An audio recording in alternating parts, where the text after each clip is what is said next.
Hi guys, what's up. इस video में हम लोग बात करेंगे एक बहुत इंपॉर्टेंट कॉन्सेप्ट के बारे में जो है कस्टम से रिलेटेड। यस, सीए आईपीसीसी में इनडायरेक्ट टैक्स में कस्टम सर आपके लिए, ऑल्दो मैं बोलूंगा एग्जाम में 4 मार्क्स का आता है, but yes sir 4 marks are 4 marks and believe me बहुत आसान क्वेश्चन आता है। रादर सर जिस मुद्दे पे मैं आपसे बात करने वाला हूँ सिर्फ उसी पे ही क्वेश्चंस आए हैं अब तक, और आप चाहे पिछले 2 बार के अपने क्वेश्चंस पिक करके देख सकते हैं। सिर्फ 2-3 बातें अगर आपको कस्टम में आती है तो आपका चांस बन जाता है कि यस आप स्कोर कर सकते हैं, राइट। तो सर ये 2 बातें क्या हैं, मैं आपको थोड़ा ओवरव्यू दे देता हूँ। So we are going to study 14 section 14 section 15 and साथ साथ हम कंप्यूटेशन ऑफ ड्यूटी भी देखेंगे, वो शायद हम अगली वीडियो में देखें, बट यस इस वीडियो में हम लोग सिर्फ बात करने वाले हैं सेक्शन 14 और सेक्शन 15 के बारे में।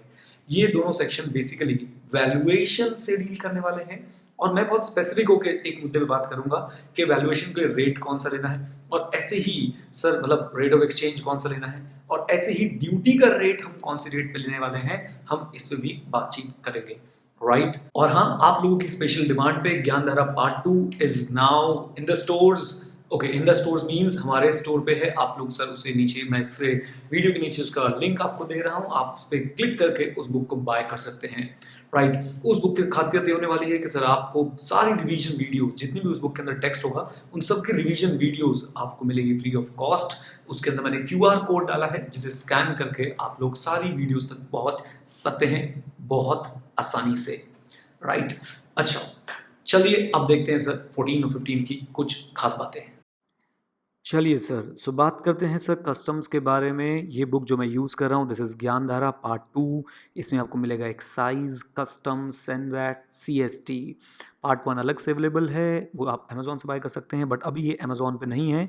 ये वाली बुक आपको एक्सक्लूसिवली उसी लिंक पे मिलेगी जो लिंक मैं आपके साथ नीचे शेयर कर रहा हूँ, right. So this is Gyandhara part 2 and we are going to start custom की कुछ इंपॉर्टेंट बात है जो हमें शुरू करनी है। एक खास बात, आपको इस बुक के साथ सारी रिवीजन वीडियोस मिलेंगी। इस बुक के अंदर you will be getting a QR code जिसे स्कैन करके आप सारी वीडियोस एक्सेस कर सकते हैं।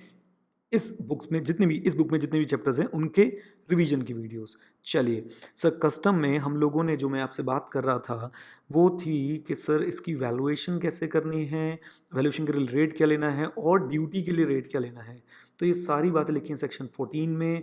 सेक्शन 14 में सर हमारा सिर्फ अभी एक ही काम है, वो ये पता लगाना कि रेट ऑफ एक्सचेंज क्या होने वाला है, राइट। रेट ऑफ एक्सचेंज क्या होने वाला है। चलिए, रेट ऑफ एक्सचेंज सर किस लिए चाहिए होता है, पहले तो ये बहुत ध्यान में रखिए। हमने जो गुड्स बाहर से मंगाए हैं, हमने जो गुड्स इंपोर्ट किए हैं, उनकी इंडियन करेंसी में हमें क्या चाहिए, वैल्यू। इंडियन करेंसी में वैल्यू चाहिए तो सर हमें कोई ना कोई रेट ऑफ एक्सचेंज भी चाहिए होगा। अब वो रेट ऑफ एक्सचेंज क्या होगा ये हमें पता लगाना है। सी रेट ऑफ एक्सचेंज हम हमेशा लेंगे date of filing of bill of entry का। Bill of entry is the most important document as far as customs is concern. So bill of entry की डेट बहुत ज़्यादा ज़रूरी, और हम वहीं का रेट उठा लेंगे। सो रेट ऑफ एक्सचेंज हम यहाँ से पिक करेंगे।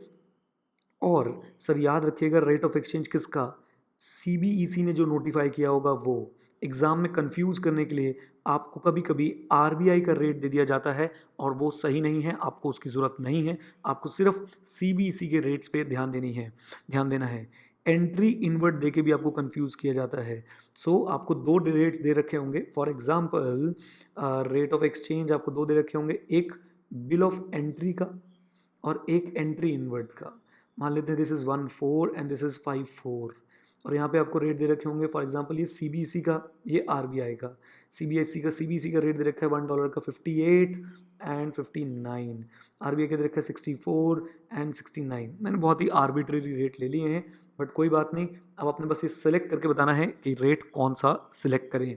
सर इसका सही जवाब है, बताइए बताइए। तो पहले तो बिल ऑफ एंट्री का 1.4 का रेट लेना है। अब सीबीएसई वाला या आरबीआई वाला, सीबीएसई वाला। सो हमारा जो एक्सचेंज रेट यूज़ होगा कन्वर्जन के लिए वो होगा 58, राइट। 1 2 ये तो बच्चों था date relevant for determination of rate of exchange, ठीक है। सो कौन सी डेट का हमने रेट जो है पिक करना है, सिंपली स्पीकिंग जिस दिन पे बिल ऑफ एंट्री फाइल हुई है उस दिन का। अच्छा जी। देन इसके बाद हमें ये देखना है कि सर हमारे पास रेट ऑफ ड्यूटी कौन सी डेट का लेना है। सो अब हम जो डेट बात करने जा रहे हैं वो है date for determination of the rate of duty. Rate of duty कब की लें? तो गाइज हम इसके लिए एक छोटा सा चार्ट बनाने की अगर कोशिश करें तो बहुत सही रहेगा। हमें बेसिकली देखनी है डेट्स, ये वो वाली डेट्स नहीं जिस पे आप जाते हो मलाइको, ये है डेट्स। किस चीज़ की डेट?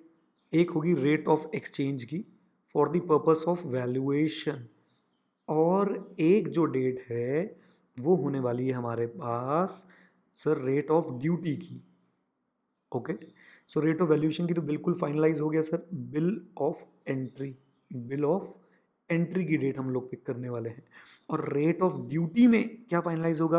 रेट ऑफ ड्यूटी का सिंपल फंडा है सर, एंट्री इनवर्ड और bill of entry whichever is letter.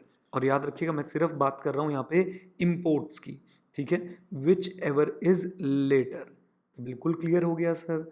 हमारे पास जो भी लेट होगा सर, हमेशा एंट्री इनवर्ड तो पहले करते हैं और फिर जाके हम कहीं करते हैं ना उसमें बिल ऑफ एंट्री। नहीं सर, ऐसा बिल्कुल नहीं है। एंट्री इनवर्ड एडवांस में भी फाइल हो सकती है। Sorry, I am really sorry, bill of entry advance में भी फाइल हो सकती है। सो जनरली जो प्रोसीजर है वो क्या होता है, पहले एंट्री इनवर्ड फिर बिल ऑफ एंट्री। लेकिन कई केसेस में आपकी जो बिल ऑफ एंट्री है वो भी एडवांस में फाइल की जा सकती है। और जब वो एडवांस में फाइल की जा सकती है इसका मतलब सर, इसका मतलब बहुत ध्यान से, तो सर एंट्री इनवर्ड उसके बाद होगी। तो इसलिए हमने एक फॉर्मूला बनाया है, ये एक लाइन बोली है whichever is later. Okay, ये है बच्चों आपकी रेट ऑफ ड्यूटी के डेट्स, और ये था आपका रेट ऑफ एक्सचेंज का डेट। आपने इसको याद रखना है और एग्जाम में इससे रिलेटेड बहुत बार क्वेश्चंस आए हैं, राइट। एक और फेवरेट है एग्जामिनर का, एक और टॉपिक है जो फेवरेट है एग्जामिनर का, वो मैं नेक्स्ट वीडियो में आपको एक्सप्लेन करूंगा। वो है computation of duty. Computation of duty is one of the favourite topic of examiner. हमेशा सर कस्टम्स में क्वेश्चन आता है, compute the total duty payable. जब टोटल ड्यूटी पेबल की बात होगी तो सर आपको एक पर्टिकुलर फॉर्मेट जो कि बहुत ज़्यादा इंपॉर्टेंट है वो फॉलो करना पड़ेगा, राइट। तो वो फॉर्मेट भी मैं आपके साथ डिस्कस करने वाला हूँ, बिल्कुल ना घबराएं। एक एक चीज़ जो कमिट करी जाती है वो आपको दी जाएगी। Okay, so now over to you. I hope आपने इस वीडियो से काफ़ी कुछ समझा एंड ऑल द बेस्ट। चलिए देखते हैं आगे आपके लिए कुछ बातें और। सो गाइज ये थी सेक्शन 14 और 15 के बारे में कुछ खास बात है, और इनको ध्यान रखिएगा क्योंकि आपके एग्जाम में ये आपको दिला सकते हैं 4 नंबर, यस 4 मार्क्स। सो आप इसके बेस पे स्कोर कर सकते हैं बहुत आसानी से 4 number. So guys all the very best and keep watching. Book का लिंक नीचे डिस्क्रिप्शन में है, if you want to buy it, if you want to purchase it, और अगर अपने किसी फ्रेंड को सजेस्ट करना चाहते हैं, just do it. Thank you very much. Stay connected. Stay ahead. Jai Hind.